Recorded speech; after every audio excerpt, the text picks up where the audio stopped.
Hola, ¿cómo les va? Buenas noches, bienvenidos a Factor Humano. ¿Cómo te va, Sandra? Hola, Fernanda, ¿cómo están todos en casa? Muy bien. Bueno, esta noche vamos a hablar de un tema muy interesante. Vamos a estar como siempre. Todos los temas son muy interesantes. Vamos a estar hablando de diabetes, una de las enfermedades crónicas que afectan a mucha gente, a mucha población, que es una enfermedad que aparece en principio silenciosa, por eso es muy importante la detección temprana. Así es. Y bueno, ¿y cuáles son los factores de riesgo? ¿Cuál es el origen de esta enfermedad que por ahí va creciendo? El tema es si es que hay cada vez más pacientes con esta patología, si se detecta a tiempo, en cuánto influye la genética muchas veces, y sobre todo cómo poder, que siempre enfocamos también en el factor humano este aspecto, cómo poder tener una buena calidad de vida a pesar de tener una patología crónica, ¿no? Con la cual tenemos que aprender a convivir. Esto que decías, no solamente las cuestiones genéticas, sino los aspectos ambientales, ¿no? El sedentarismo, la forma de alimentarnos, cómo influye para que esta enfermedad aparezca cada vez a más temprana edad, inclusive. Así es.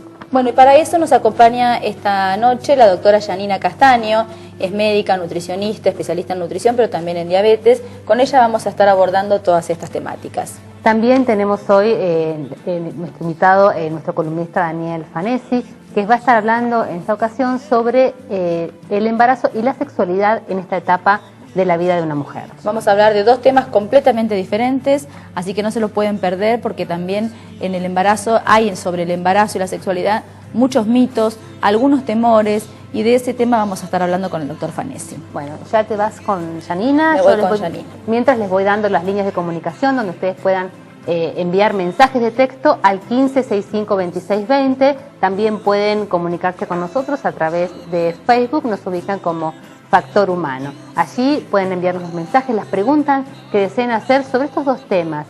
Por un lado, diabetes, y por otro lado, sobre sexualidad durante el embarazo. Ahora sí, estamos con la doctora Yanina Castaño. Buenas noches, Yanina. Buenas noches, Fernanda. Bienvenida. Gracias. Bueno, en principio vamos a definir a esta enfermedad. ¿De qué se trata la diabetes? La diabetes es una enfermedad crónica en la cual hay una dificultad para generar energía en el organismo, o sea, el metabolismo de la energía se ve comprometido. Es una enfermedad crónica y un poquito ustedes hablaron ahí en la introducción, básicamente es una enfermedad hereditaria, excepto algunos casos muy particulares de problemas pancreáticos, siempre tiene una base genética. Ajá.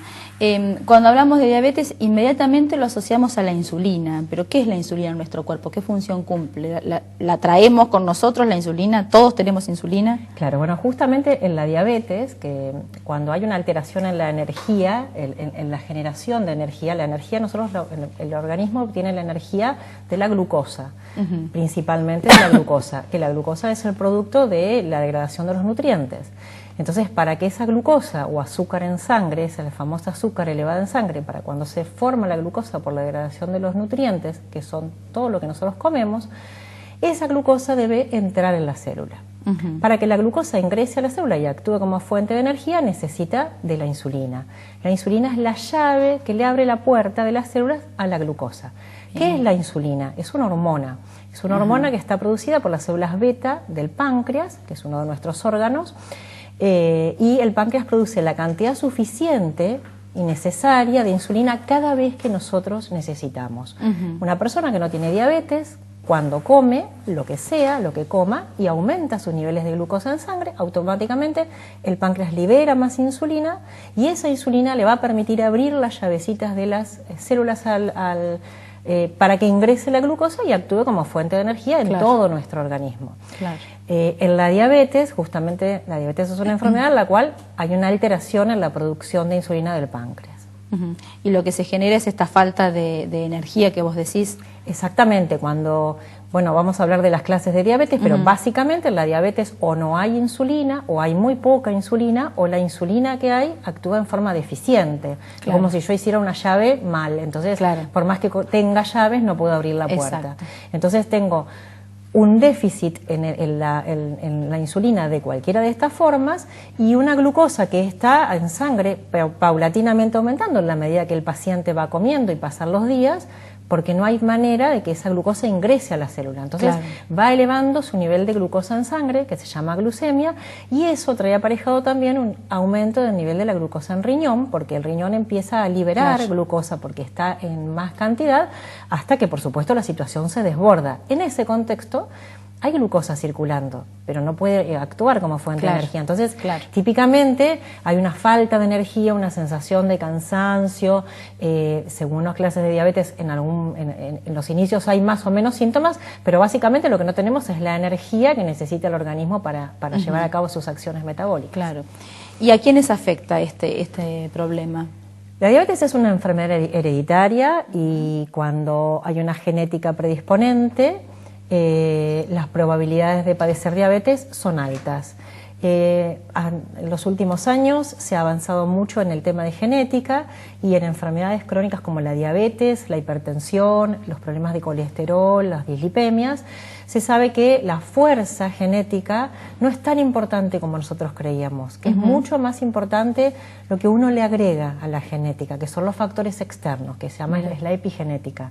Entonces, hay que tener una genética predisponente, por eso es muy importante tener en cuenta los antecedentes familiares. Si hay una genética predisponente y nosotros sobre esa base genética agregamos factores externos como hoy son sedentarismo, aumento de peso, mala alimentación, es como que la genética tiene mucha más facilidad para presentarse. Alimentamos eso que a lo mejor está dormido. Incentivamos una genética que no es tan fuerte. La diabetes tipo 1 también tiene una base genética, tiene una genética diferente, hay algún gen compartido, pero básicamente las genéticas de los pacientes que tienen diabetes 1 y diabetes 2 son distintas y son distintas clases de diabetes. En la diabetes 1 no hay factores en general, sí puede haber un factor de estrés como cualquier factor de estrés puede desencadenar cualquier enfermedad genética, pero no es que la diabetes 1 es desencadenada por el estilo de vida. ¿Y esto puede aparecer en cualquier momento de la vida? ¿Cualquiera de los dos tipos de diabetes puede aparecer en cualquier momento de la vida o generalmente se ve en los adultos? Vamos a diferenciar los dos, digamos, hay tres tipos de diabetes básicamente más comunes. La diabetes tipo 1, la diabetes tipo 2 y la diabetes gestacional. La diabetes tipo 1 es la que se aparece predominantemente en infancia o adolescencia o adultez temprana. Y es la diabetes en donde se genera una pérdida completa de las células del páncreas. Entonces el paciente rápidamente, en el lapso de días o semanas, no mucho más de 4 a 6 semanas, pasa esto que decíamos inicialmente, o sea, al no haber insulina, los niveles de glucosa en sangre empiezan a elevarse, no tiene energía y empieza a tener una serie de síntomas que son característicos, que es mucha sed, pérdida de peso, tiene hambre, porque de hecho, por más que coma, no tiene energía, exactamente, y orina mucha cantidad. Entonces, es muy característico que en un contexto de estos síntomas, si se consulta precozmente al médico, se tomen medidas rápidamente. Muchas veces pasa que no son tan evidentes y muchas veces los chicos, sobre todo los niños, hacen algún cuadro infeccioso, un cuadro de infección urinaria o un cuadro de bronquitis, y en ese contexto, digamos, es cuando es el disparador de la diabetes y a veces termina en una internación en un inicio. Esa es la diabetes tipo 1, que es la que clásicamente el paciente va a usar insulina desde un inicio y para el resto de su vida. En la diabetes tipo 2, que es la más habitual, hay una relación 95-5 o 90-10 según las poblaciones, o sea que sí es mucho. Es muchísimo más frecuente, lejos obviamente, la diabetes tipo 2. Y la diabetes tipo 2 es la que aparece predominantemente en la adultez y a veces en la adultez mayor. Muchas veces hacemos diagnósticos después de los 70 años. Porque tiene un comienzo muy lento, muy insidioso, y el páncreas ahí no pierde todas sus células. No es que no hay insulina, sino que hay poca insulina y muy deficiente. Entonces, hay un proceso que es lento, inclusive hoy se sabe que en realidad puede comenzar el problema pancreático, puede comenzar 10 años antes del diagnóstico.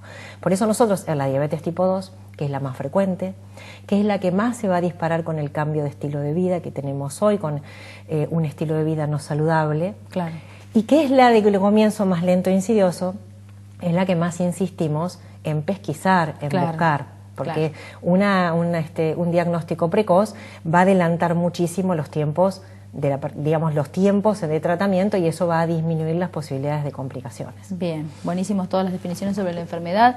Vamos con vos, Sandra, tenemos preguntas y vamos a recordar las líneas de comunicación que nos las dijimos antes. ¿Las codijimos? ¿Cómo que no? Sí, no, las no. dijimos.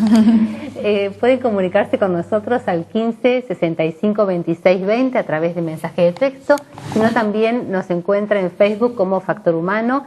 Las preguntas que tenemos sobre todo es cómo afectan el estilo de vida, el sedentarismo, a la aparición temprana de la diabetes. Todo esto vamos a estar respondiéndolo después de este corte.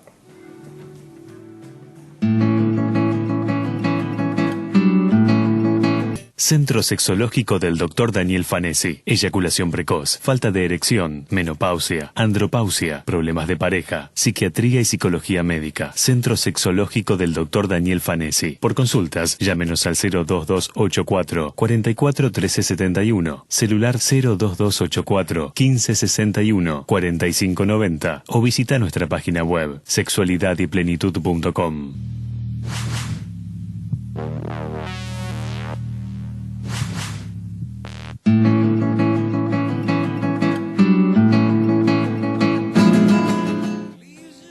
Al 1565-2620 enviaron preguntas, una de ellas las hace Graciela, vinculada con este tema que estamos abordando hoy, que es la diabetes, y pregunta si existe la diabetes nerviosa. La doctora Yanina Castaño nos responde esta pregunta.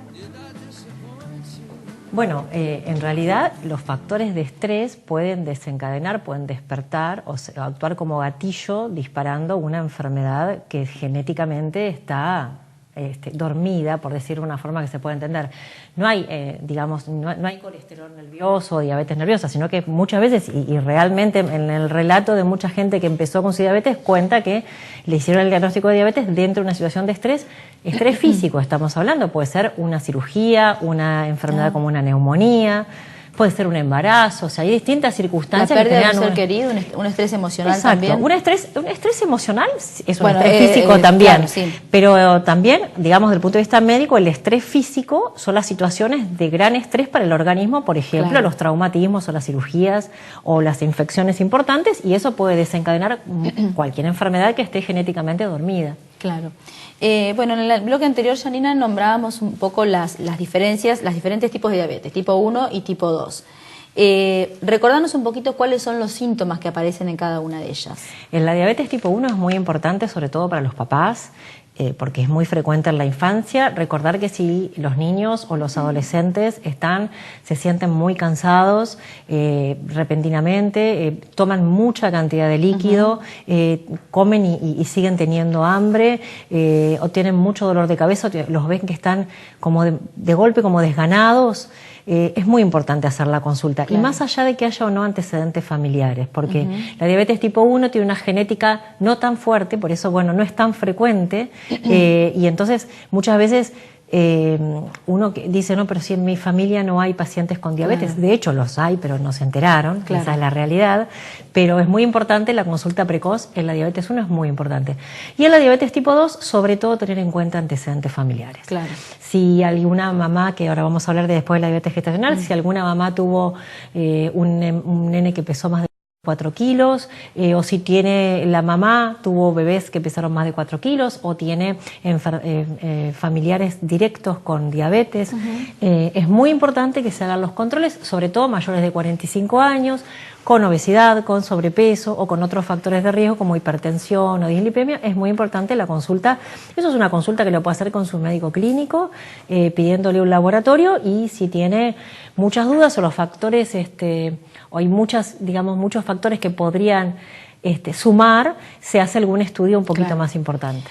¿Cómo impacta en el caso de una familia donde no hay, como vos decías, antecedentes diabéticos, pero de golpe uno de nuestros niños tiene esta patología? ¿Cae mal en los papás, cae mal en el chico? ¿Hay que cambiar muchos hábitos? Yo creo que es un antes y un después, sin lugar a dudas, y realmente casi te diría que no hay forma de que no se choqueen la familia completa, los padres y los niños, cuando se hace un diagnóstico de diabetes tipo 1 en la infancia, porque es como que hay que empezar a escribir una página nueva. Hoy la diabetes es una enfermedad crónica que no tiene cura, pero que tiene tratamiento. Claro. Y con un tratamiento adecuado, uno puede circular por la vida haciendo una vida absolutamente normal. De hecho, hay pacientes diabéticos tipo 1 que son deportistas de elite. Hay una chica que jugó en las Leonas, hay corredores de bicicletas.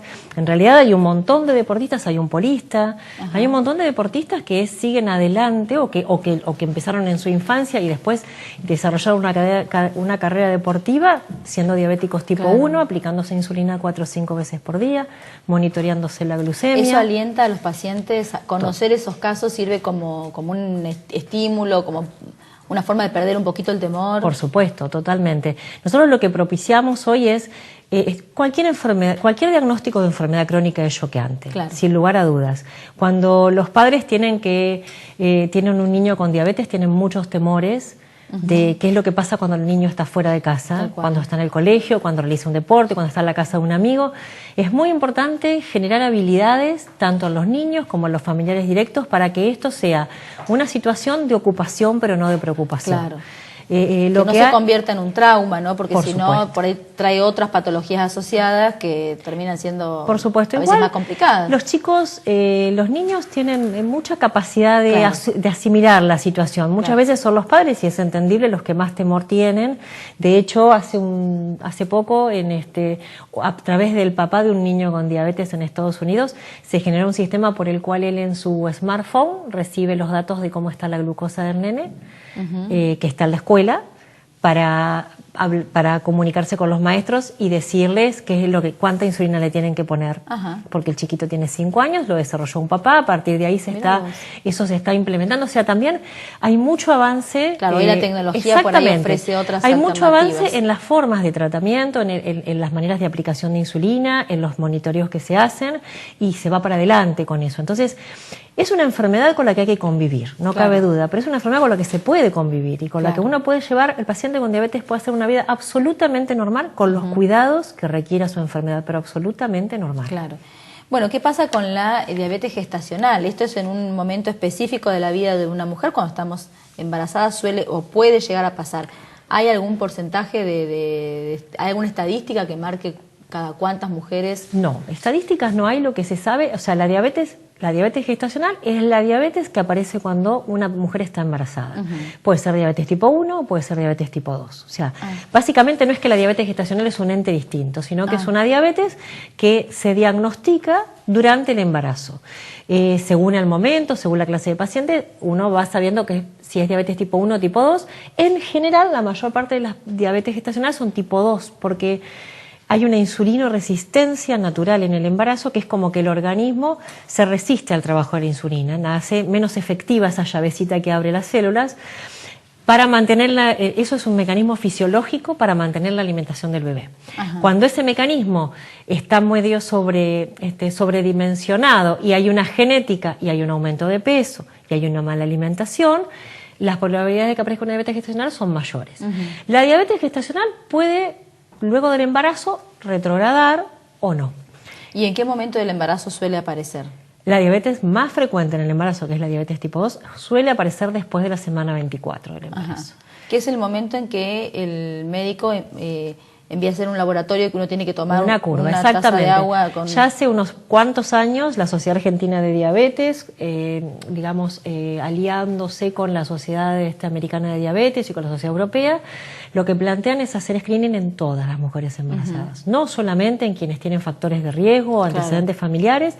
El laboratorio es barato, es muy sencillo de hacer, no es cruento, quiere decir no es invasivo. Lo único que tiene es la incomodidad de estar 2 horitas en el laboratorio y quietito, pero nada más. Entonces, hoy lo que recomendamos es en todas las mujeres embarazadas hacer un screening de diabetes gestacional, y eso va a ayudar a prevenir un montón de complicaciones. Claro. ¿Esto le puede afectar al bebé? Si se detecta positivo, ¿puede tener alguna complicación? Las complicaciones aparecen en la medida que no se hace diagnóstico. O sea, las complicaciones aparecen en la medida que no se hace diagnóstico y que la mujer embarazada transita su embarazo con una diabetes sin diagnóstico, por ende sin tratamiento.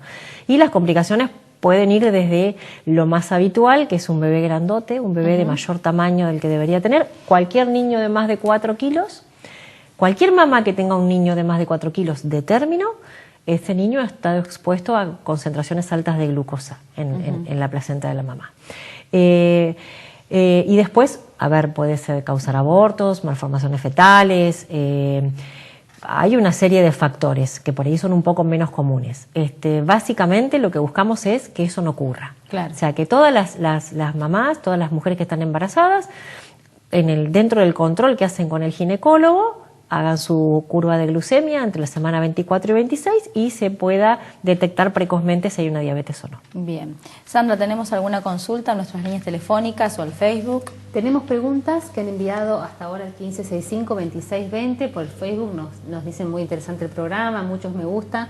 Pero a través del mensaje de texto del 1565-2620 tenemos dos preguntas. Dice, estoy medicada por diabetes, tomo 1000 de metformina por día y tengo 97. ¿Es normal, doctora? Pregunta, gracias Marilce.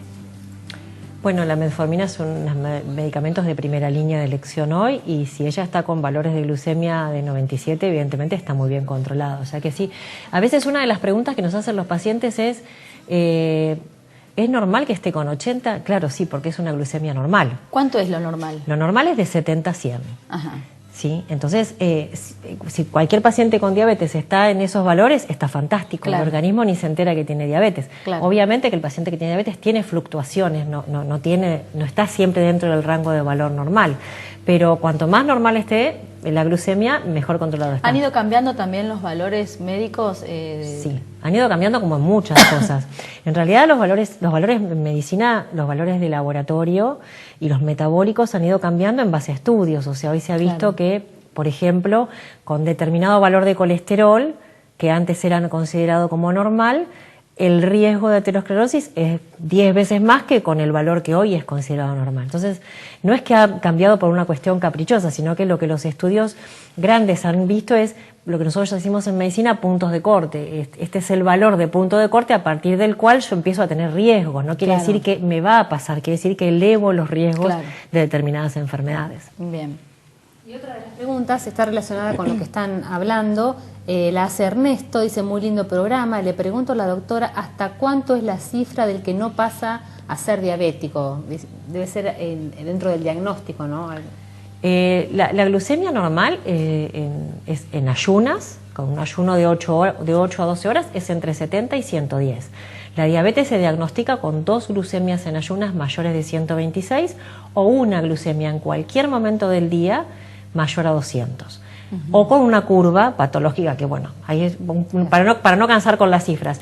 Hay el diagnóstico generalmente, excepto que uno tenga una glucemia mayor de 200, se hace con 2 glucemias. Y sí, una cosa a tener en cuenta es, en el embarazo, el diagnóstico es con más de 100 de glucemia. O sea, en el embarazo los valores son un poquito más bajos, exactamente. O sea que eso también hay que tenerlo en cuenta. Claro, y no es que uno sea un poquito diabético o menos, más o menos diabético. O sea, No hay- cambia, o sea, una vez que pasamos la raya, No hay ni poco ni mucho, ni diabetes suave ni diabetes leve. Claro. ¿La diabetes está diagnosticada o no está diagnosticada? Después, quien tiene porque a diabetes veces está... la gente dice, pero apenas me pasé. Claro, no. Si hay un diagnóstico de diabetes, hoy también hay un diagnóstico de prediabetes, o en realidad prediabetes es una palabra puesta para hacerla más sencilla, pero del punto de vista semántico no es real, porque no es que va a tener una diabetes, sino que eso habla de una situación metabólica con muchas probabilidades de padecer diabetes. Esa situación está en los rangos, en los rangos, los umbrales grises, digamos, de glucemia, que van de 100 a 125, más de 126, por ejemplo, de glucosa, es diabetes.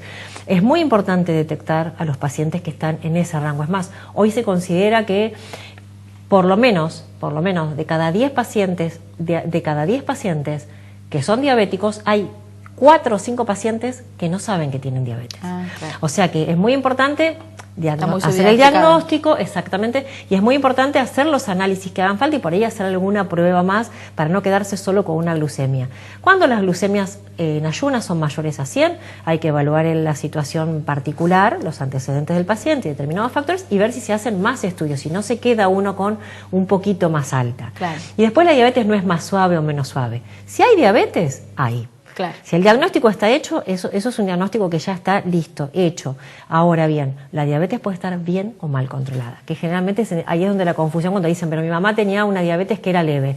No, tenía una diabetes con un buen control, claro, pero la diabetes estaba. Bien, y de eso vamos a hablar después en el próximo bloque cuando nos toque hablar de tratamientos. Sandra, tenemos muchísimas preguntas que buenísimo. Vamos a ver si se las podemos responder en forma breve, así podemos continuar con lo que tenemos en el programa, pero en la verdad son preguntas por ahí interesantes desde lo que les pasa a nuestros televidentes. Dice, cuando me pongo nervioso me sube la glucosa, estoy con insulina, dice Juan. Sí, bueno, las situaciones de estrés condicionan todo nuestro funcionamiento biológico. Entonces, así como puede subir la presión, también puede subir la glucosa. Lo que no va a ocurrir es que uno, si tiene 110 o 120, suba a 300. O sea, lo que puede pasar es que en una situación de estrés uno esté con una glucosa más alta de lo que esperaba tener según la cantidad de insulina que se puso y la actividad que hizo. Por supuesto que el estrés es un factor que siempre va a estar poniendo un palito en la rueda, digamos. Otra de las preguntas, en realidad vamos a hacer las dos preguntas juntas que creo que tienen que ver. Dice, ¿qué significa dosaje de hemoglobina glicosilada? Me dio 5,50. Y otro, dice, de María, dice, hola, a mí me da siempre 180. ¿Qué debo hacer? Bueno, primero, la hemoglobina glicosilada es el análisis que nos permite a nosotros evaluar, ponerle, digamos, un adjetivo a cómo está nuestro paciente con la diabetes. La hemoglobina glicosilada es, rescatamos del glóbulo rojo cuando sacamos sangre, cómo se cargó, digamos, de glucosa ese glóbulo rojo porque la glucosa estuvo alta. Entonces, nos va a medir 70, 80 días hacia atrás qué valores ha tenido ese paciente. Entonces, no podemos tener una regla numérica de qué valor estuvo exactamente, pero sí la hemoglobina glicosilada es mayor a 7, ese paciente estuvo mal controlado. Entonces le ponemos un adjetivo, bien, buen control, óptimo control, mal control, muy mal control. Hay dos maneras de controlar la diabetes. Una es con la hemoglobina glicosilada, que es un análisis que se hace cada 3 meses, y otra es pinchándose el dedo para ver la variabilidad diaria, que eso es el automonitoreo capilar, y eso son dos situaciones distintas. O sea, yo tengo que digamos, comparo y uso como armas las dos, la hemoglobina glicosilada y el monitoreo capilar para saber en qué condiciones está de control ese paciente. Si los promedios de la persona que llamó son de 180, no es un buen control 180. El 180, no sé si ya hace referencia a la hemoglobina glicosilada o al no, a la glucemia, porque la hemoglobina glicosilada tiene otros valores. Bien, entonces recuerden que si quieren hacer preguntas sobre este tema o sobre el próximo tema que vamos a estar abordando en el siguiente bloque con nuestro columnista Daniel Fanesi, que es sexualidad durante el embarazo, puede hacerlo con mensaje de texto a través del 15 65 26 20, sino también a través de Facebook, que nos ubica como Factor Humano. Nos vamos a un corte y ya volvemos. Centro Sexológico del Dr. Daniel Fanesi. Eyaculación precoz, falta de erección, menopausia, andropausia, problemas de pareja, psiquiatría y psicología médica. Centro Sexológico del Dr. Daniel Fanesi. Por consultas, llámenos al 02284 44 1371, celular 02284 1561 4590 o visita nuestra página web sexualidadyplenitud.com.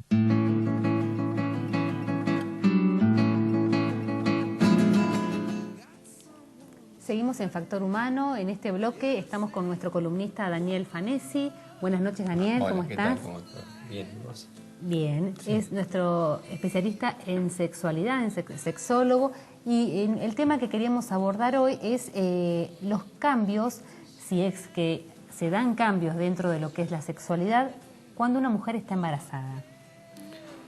Primero vamos a hacer una pequeña introducción porque por ahí estamos acompañados con la doctora Janina sobre diabetes, esperábamos sobre... ¿Querés contar alguna cuestión sobre este tema también? Sí, pero tenemos que hablar de lo que es el embarazo. El embarazo es uno de los fenómenos biológicos, psicológicos, más grande que puede tener la mujer y depende de las edades de la mujer. Si es joven, si es soltera, tan es así, pasamos situaciones traumáticas, los embarazos son vividos como una vergüenza, humillación, los embarazos deseados, los embarazos no deseados, los embarazos de la mujer grande y los embarazos de la mujer joven. Si tenemos que dar respuesta un poco, si el sexo se puede, sí. El sexo se puede en las embarazadas, pero también tenemos que tener situaciones y consideraciones. Las consideraciones, ¿cómo es el primer? Por ahí oí el primer mes, el primer trimestre. El primer trimestre de la embarazada tiene sintomatología psicológica, sintomatología física, fundamentalmente la psicológica. La psicológica se entra como una introspección, ensimismamiento, un repliegue sobre sí mismo. A veces están en condiciones de tener deseos sexuales y a veces no.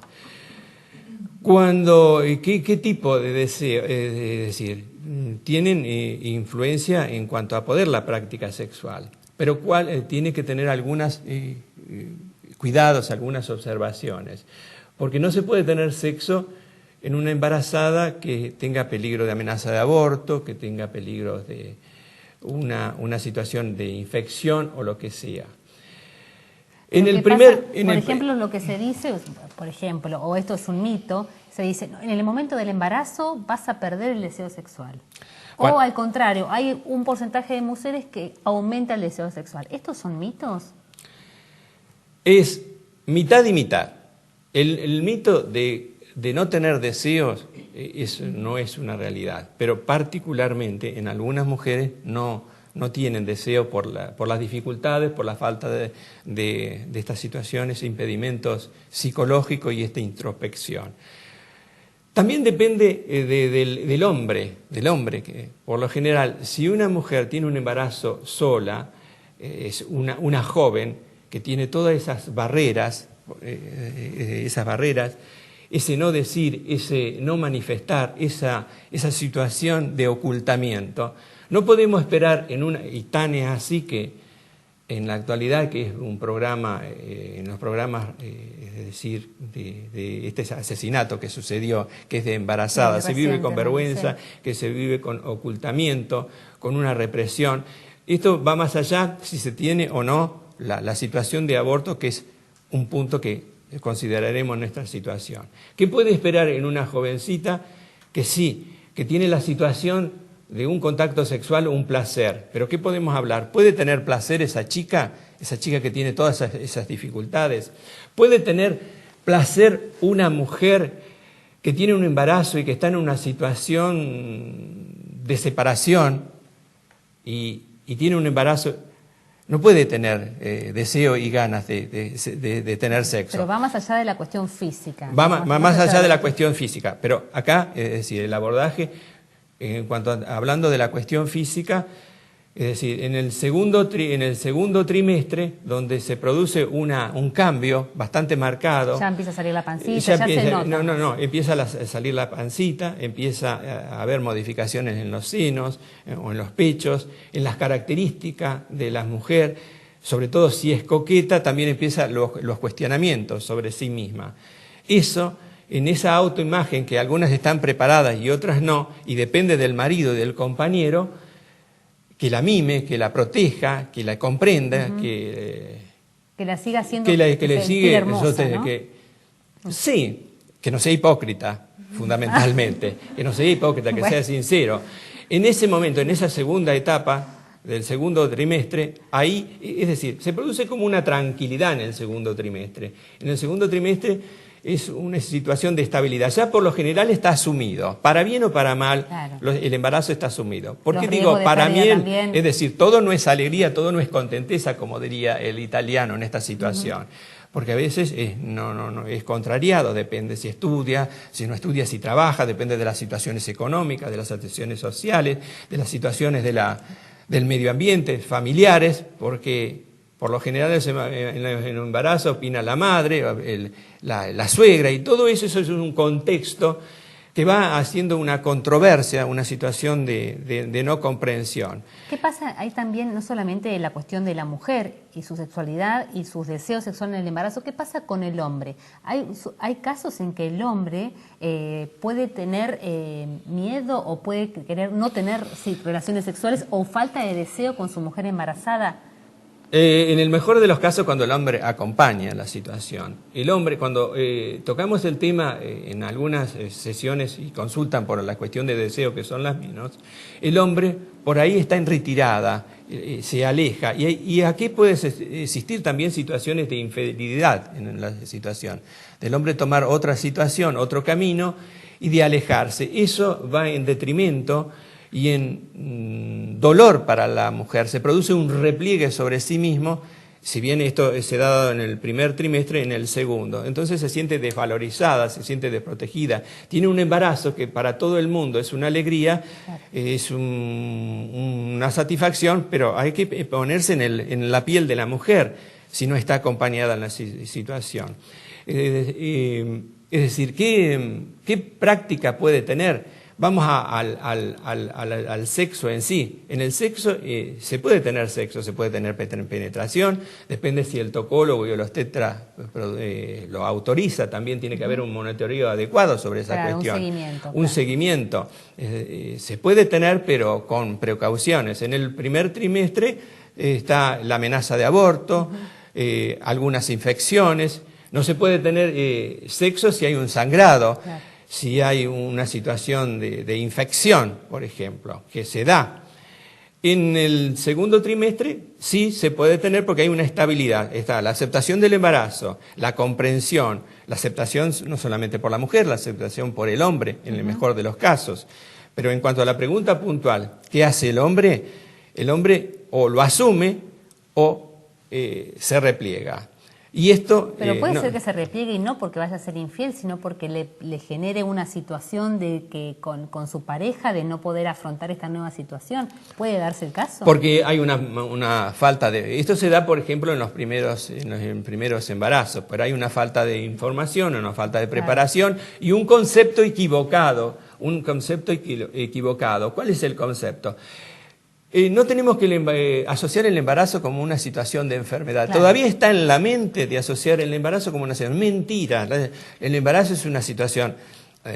Alguien puede decir, pero para vos es muy cómodo porque no estás embarazado, pero realmente no es así. Yo he tenido y personas que he acompañado en embarazos. No es para personalizar, pero se necesita ese acompañamiento en cuanto al embarazo.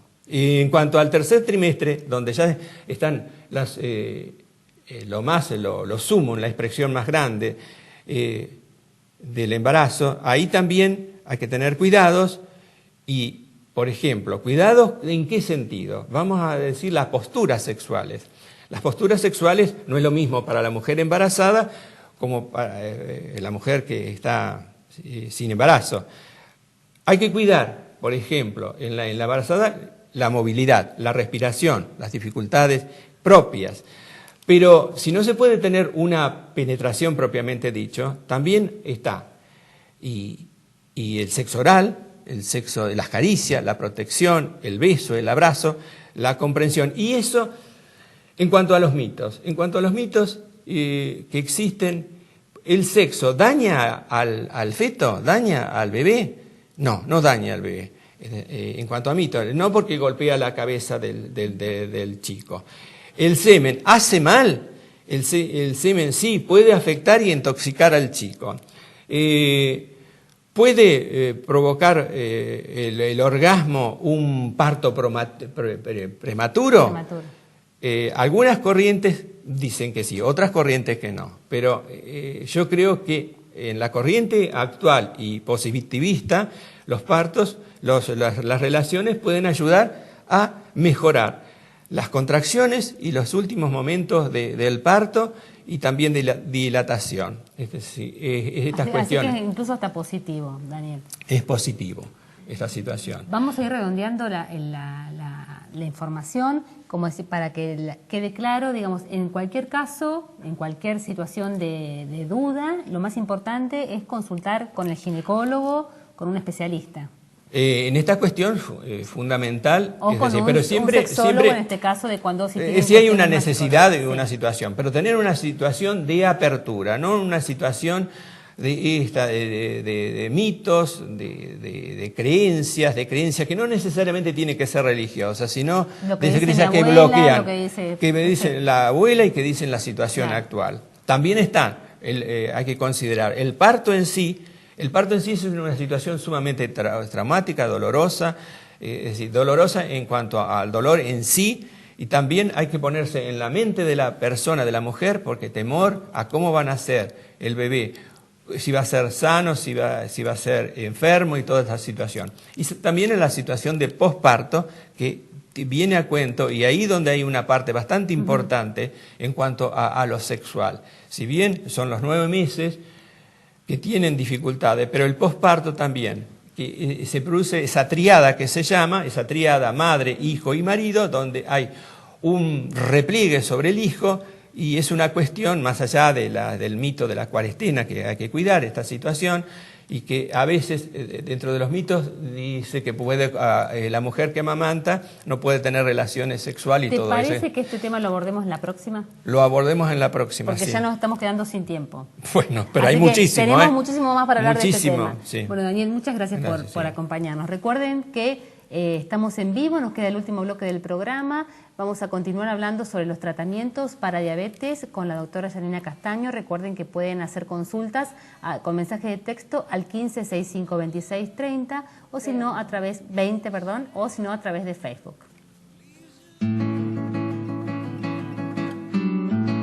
Centro Sexológico del Dr. Daniel Fanesi. Eyaculación precoz, falta de erección, menopausia, andropausia, problemas de pareja, psiquiatría y psicología médica. Centro Sexológico del Dr. Daniel Fanesi. Por consultas, llámenos al 02284 44 1371, celular 02284 1561 4590 o visita nuestra página web sexualidadyplenitud.com.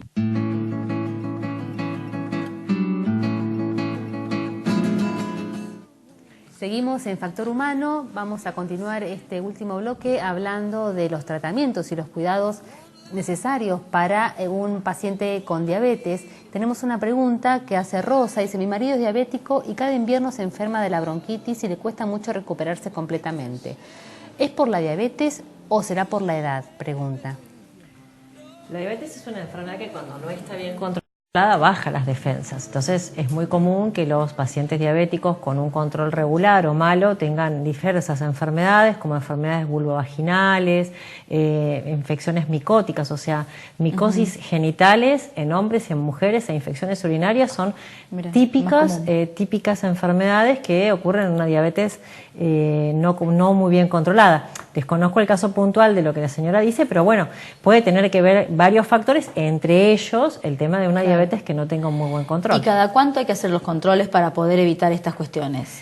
La diabetes se controla cada 3 meses con la hemoglobina glicosilada, que es el análisis que nos permite mirar hacia atrás unos 70-80 días, y con el automonitoreo capilar, que es el pinchacito en el dedo y el ir controlándose. Eso es según el tratamiento. El paciente que está con un tratado con insulina, con un tratamiento intensificado, que son los diabéticos tipo 1 o los diabéticos tipo 2, que han perdido completamente su capacidad pancreática, van a realizar muchos automonitoreos, 4 o 5 en el día. La mujer que está embarazada con una diabetes insulino dependiente, capaz que hace 6-7 monitoreos por día, y la persona que toma medicación va a tener otra frecuencia de monitoreos. ¿Cómo son los tratamientos en tipo 1 y en tipo 2 de diabetes? ¿Siempre es necesaria tomar insulina o no?